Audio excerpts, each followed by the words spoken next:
Did you know that radio's Mr. Muddlecombe, JP, has recently joined the Home Guard? He joined the Home Guard at Nether Bagwash.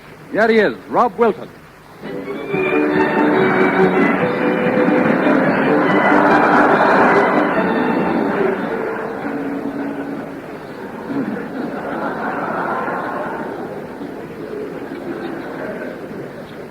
The day war broke out, my missus said to me, she looked at me and she said, "What good are you?" I said, "Who?" She said, "You." I said, "How do you mean? What good am I?" Well, she said, "You're too old for the army." She said, you couldn't get into the Navy and they wouldn't have you in the Air Force, so what good are you? I said, "I'll do something." She said, "What?" I said, "How do I know? I'll have to think." She said, "I don't see how that's going to help you. You've never done it before." So what good? I said, "Don't keep saying what good am I." I said, "There'll be munitions." She said, "How can you go on me?" I said, "I never said anything about going on me. I said, there'll be some."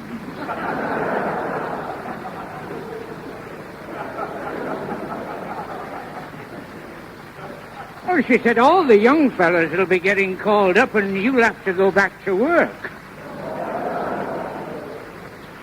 Oh, she's got a cruel tongue.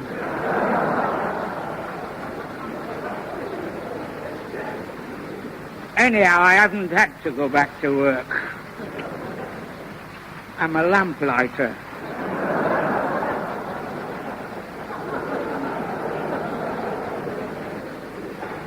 Then she turned around and she said, "Our Harry'll be getting called up, and when he's gone," she said, "there'll only be his army allowance, and what are you going to do then?" I said, "Well, I'll have to try and manage on it."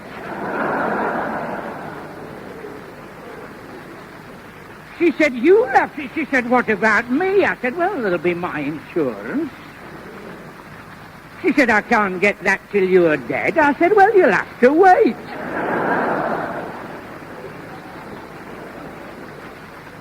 She said, "Suppose I die first." I said, "Well, then you won't want it."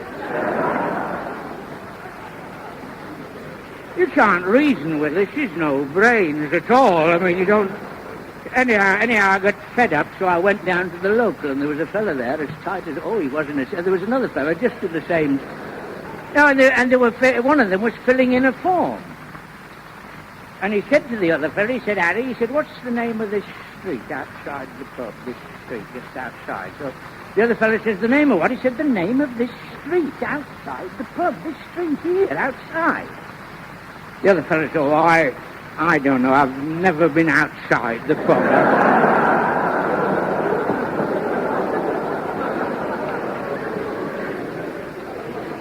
So I asked him what it was they were filling, what the form was they were filling it in. He said it had something to do with the Home Guard. And he read it out to me, and it said, "Wanted real men. Men who are neither afraid of bombs, tanks, incendiaries, blitzkriegs, high explosives, or anything else. Men who are ready to lay down their lives. Men who do not fear death in any shape or form." I said, "Oh, then you're joining." He said, "Joining? Joining what?" I said, "The Home Guard." He said, "Not me." I said, "Well, then what are you signing?"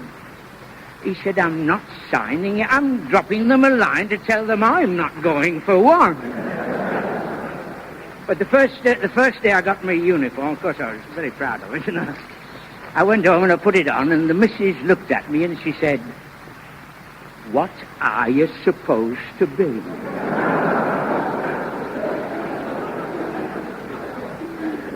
I said, I said, "I'm one of the Home Guards."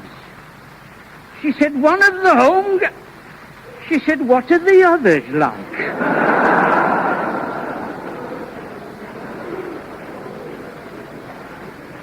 She said, "What are you supposed to do?" I said, I'm supposed to stop Hitler's army landing. She said, what, you? I said, no, there's Charlie Evans, Dick Roberts, and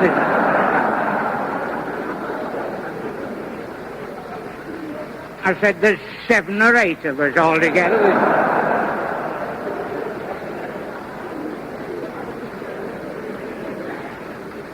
I said, we're in a group. I said, we're on guard in a little hut behind the Dog and Pullet. She said, what's the good of being in a little hut behind the Dog and Pullet? She said, I suppose that was your idea. I said, aye. I said, and that Charlie Evans wants to claim it as his. And she turned out, she said, what have you got 1 stripe for it? She said, I didn't know it. I said, no, well, I was keeping that as a little surprise. I told her, I said, as a matter of fact, Charlie Evans, Billy Brightside and myself, we've got 1 each. She said, well, how did you come by that? I said, well, Tom Brierley, the sergeant, he got all browned off, fed up to the teeth, chucked it, and he gave us 1 each.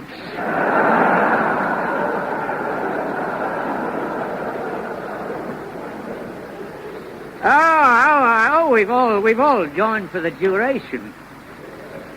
That's, of course, unless it finishes before then. We don't know it. We all might be in the little Dog and Pullet behind in the hut there when long after it's over. I mean, you never might hear if it's very lonely up there. Well, that happened to me in the last war. I don't want it to happen to me in this. I don't want to miss the next one. But my missus, she asked such foolish questions. She said to me, she said, what are you supposed to be guarding? I said, we're guarding the British Isles. We're guarding all the millions of men, women, and children. Millions of them. And you. She said, oh, I see, then you're on our side. I said, well, of course I'm on it. Well, she said, I think would stand a far better chance if you were on the other side. She said, do you know this, Hitler? Have you ever... I said, how would I? Of course I don't know. Well, she said, how are you going to know which is him if they do land? I said, well, I've got a tongue in my head, haven't I? But you can never, it's no good. Oh, good gracious me, look at the time. I should have been on guard 2 hours ago, and they'll be searching for me everywhere. I've left the whole of the coast exposed. You'll have to forgive me.